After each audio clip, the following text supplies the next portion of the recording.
I beg your pardon, but isn't that Miss Burstner's trunk? And what if it is? Well, I thought I recognized it. Here, you take the birthday cake.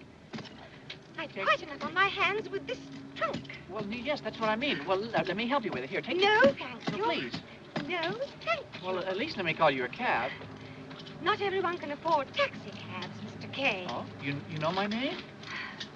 Excuse me, you are a friend of hers, I gather. I wonder if you could tell me if she's home. Well, if by home you refer to Mrs. Gruback's establishment, the answer to your question is no. Marika does have a home, but it's not at Mrs. Gruback's. Marika? Pardon? I never knew her first name. How ironic. You say she has a home. You mean Well, another home? She has one now, luckily. I wish you'd let me help you with that trunk. It seems quite heavy. Extremely heavy. Well, then? I'll take it to her myself, thank you. Take it to her? Take it to where? I hope it's not your intention to follow me. No, not at all. Up to now, you've been dogging my footsteps. Well, I hate to see a woman dragging a great heavy trunk like that, that's all. Especially one with a physical disability. Isn't that what you mean?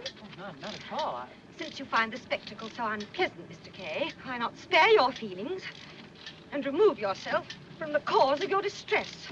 I'm sorry. Listen, the last thing I want is to annoy you, but I would like very much to know if Miss Burstner is moving or is planning to move, and if so, where to? Anything else? Yes, well, yes, I'd like to know why she's moving. And you have the unmitigated gall to pretend you don't know. Well, no, how could I? I've just got home. I mean, we did talk this morning, but she didn't seem to be planning to move. She wasn't, Mr. K. It came as a very nasty surprise. You make it sound as if I were responsible. Do you pretend you have nothing to do with it? I don't pretend anything. All we did was talk. Oh, I didn't kiss her. I hope you're not trying to tell me that it's just because I kissed her. She's changing her address just because I kissed her. I mean, after all, she's a woman of the world. She works in a nightclub. What are you insinuating?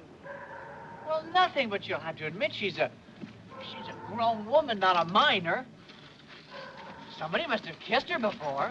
Do you think this is a topic to be shouted through the public streets? Oh, hell. There's no need to curse. Why am I always in the wrong without even knowing what for or what it's all about? That's not something I'm prepared to discuss with you, Mr. K. You'd better examine your own conscience. Yeah, well, there's nothing wrong with my conscience, thank you. Nothing at all. Marika has been staying with Mrs. Gruback longer than you have, Mr. K. Don't forget that. She was very fond of that room. My poor little room is dark and damp and poorly heated. She won't be nearly as comfortable with me. Well, then why does she move, for God's sake? Mr. K. I'm a woman and a cripple, but that doesn't mean I have to stand for your abuse. Go scream at that Gruback woman. Wait a minute. You don't mean... Hell, it's late. I'll never get dressed for the theater. First, you've got to tell me the truth. Now, did Mrs. Gruback ask her to leave? I thought you didn't know what happened, Mr. Oh, she did make a few uncalled-for remarks about Miss Burstner. I took exception to them, very strong exception. I told Mrs. Gruback in no uncertain terms that she was out of line. You mean she just threw her out? Then I guess I am responsible. Listen, Miss...